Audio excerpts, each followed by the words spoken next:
What's up guys, Kyle here again, and it's time for another episode of Viewers Comments. And with everything going on in the gear world the last couple of weeks, you guys had a lot of comments. So let's try to jump into that. First comment comes from James Brown on my 5150 Iconic demo video that just released yesterday. He says, thanks for a nice, thorough demo. Thank you for the comment, James. Thanks for being part of the live chat. And I just have to say, I'm fanboying a little bit because this man's work essentially has been everything that has shaped my taste in high gain guitar tones. So it's been an honor to speak to you, and thanks so much again for stopping in the live chat and answering some of the viewers' questions during my video premiere yesterday. If anything, I should be thanking you for all of your contributions to the high gain amplifier world. So thanks for the comment. Thanks so much for stopping by, man. Appreciate you. And I'm gonna piggyback on that real quick with a thank you to John Fields of PV, who also commented on my 65052 video yesterday. John has been super cool to me even before the channel even existed, and for him to send out the 65052 and allow me to be the person who premiered it to the world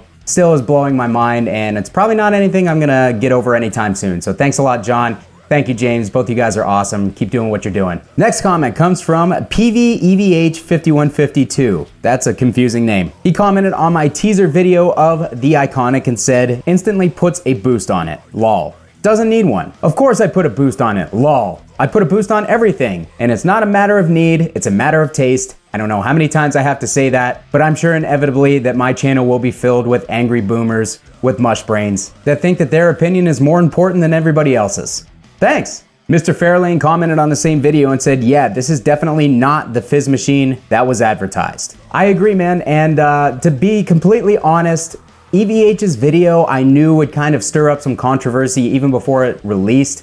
I personally, and this is no offense to EVH, I have never been a fan of the tones that they release on their own demos. They always seem like they're like overly gained out, overly compressed and kind of scooped. I remember the first time that I tried to hear videos of the 5153, EL34, 50 watt, and the Stealth model, and honestly I came away disappointed from both of those. So historically, I have personally not been a fan of the tones that EVH gets for their own demo videos on YouTube. The playing was killer, don't get me wrong, I'll never be able to play to that dude's ability. He played great, but the tones that were dialed in were just not ideal. And guys, all the way back to the original 5150, those amps were not designed for high gain, super aggressive metal. I mean, they were designed for Eddie Van Halen and the tone that he had in his mind for Van Halen. Now, a byproduct of that is it just happened to turn into one of the best metal amps of all time, but it was not designed for extreme metal. So it makes sense to me that EVH kind of goes out of the way to demo the 80s scooped, super gained, hair rock type of tone on their demos, but that's not going to be a strong indication of what the amp will sound like for us guys who like thrash, who like gent even. So in reality, I do understand people's disappointment with that video, but you guys also got to take it for what it's worth. It was not aimed at our demographic, so it makes sense that it didn't sound that great for what we wanted to hear. But yeah, that's why I kept telling everybody to reserve all judgment until you play one for yourself. I mean, you guys can watch my videos all day long, and I absolutely appreciate that you do, but I'll say it once again, I've said it many times, do not rely on YouTubers like myself or any of the other YouTubers out there to make an opinion for you. You have to try something for yourself in order to truly understand how it's going to sound in the room, how it's going to feel in the room, how it's going to react to the way that you play, and whether it's going to hit your ear right or not. If you go around forming these opinions based off of video clips from YouTube guys like myself, you're not really getting the whole picture, and therefore you could end up loving an amp that you think that you hate because you didn't like somebody's sound clips of it, and in reality,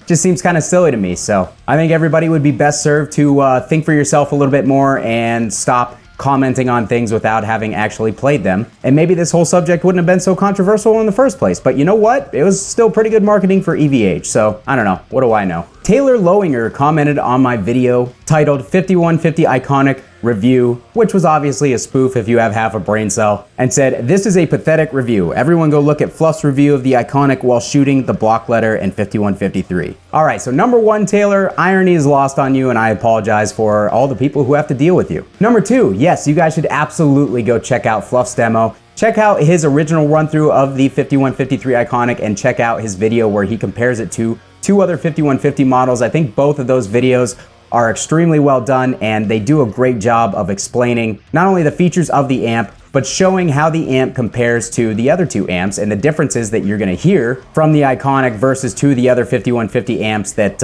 have been in the family and people are used to for a long time. So I would highly recommend to go check those videos out. Maybe I'll throw a little card up here on the screen if I remember for you guys to take a look at them. Kevin Klauser commented on the same video and said, professionalism level, 0.0. Well, Kevin, I would sure hope so, because this is Belligerent Amateur Central, and I can't go exceeding anybody's expectations, can I? Wally L commented on my 65052 demo and said, you slayed this demo, loved it. From your demo, I think it sounds every bit as good as my 6505 Plus, maybe even better. The upper mid seem to be more pronounced, but I'm a huge fan of the 5150 6505 Plus lines. Awesome demo, bro. Thanks for your comment, man. I'm really glad that you liked the demo and found it helpful, and I've got to agree with your comment. Now, of course, everything is subjective, but I'm giving you guys my personal opinion. It really does have an upper mid aggression and a little bit more clarity that the original did not seem to have. Now, again, I only compared it with my 6505 Plus that I've had sitting around for years, but I can say there were some immediately noticeable differences right off the bat. I am a huge fan of the 5150 and 6505 lines, and I'm also a huge fan of the EVH lines of the 5150 stuff, so I'm pretty well versed in all of the differences between the amps, as I have owned every single one of them, if you guys can believe that.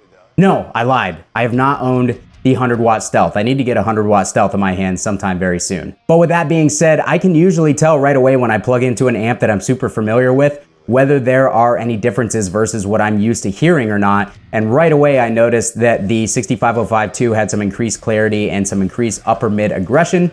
So if you're not a fan of the PV 5150 or 6505 mids, then you're probably gonna be even less of a fan of this amp. But if you always, like myself, liked the PV 5150 or 6505 mids, but wish that they had a little bit more of a kind of like a Marshall-ish aggression to the upper midsection, the new amp's gonna do it for you, man. And I am really excited for that thing to hit the market. Unfortunately, I don't know the release date yet. I don't know the price point yet, but guys, it's a great time to be a guitarist. I've got this Iconic sitting behind me. I've got the 65052 sitting in front of me.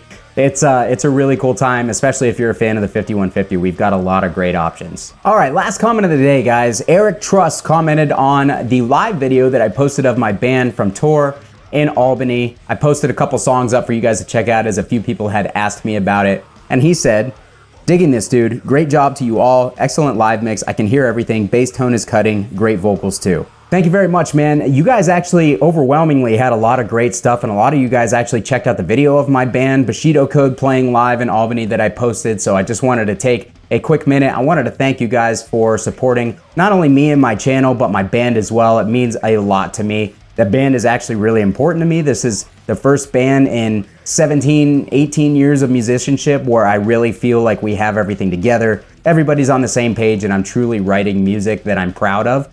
The tour also went extremely well. I'm gonna make a tour recap video. I was going to do a vlog type series based on the tour dates, but I'm just coming to find out I'm not very good at vlogging. I just kind of like living in the moment. I don't like worrying about all the content that I need to film, so that actually takes a lot of the fun out of it for me, and I decided that I just wasn't gonna do that. So I recorded some stuff along the way, little bits and pieces here, and I'll just kind of take you guys through how the tour went. But we had a great turnout at every show. The crowd had an awesome time at every show. We sold a bunch of merch at every show. We actually came out with a lot of extra money after the tour, after all of our expenses were covered. That's never happened for me before. You're usually lucky as a small regional or local hardcore band or metal band to even break even doing a 10-day run. And we came out with a substantial amount of money in the band account. So I'm gonna go ahead and I'm actually going to open a merch store. And when I get that done, I'll put the link down in the description, and I'll start trying to pimp that to you guys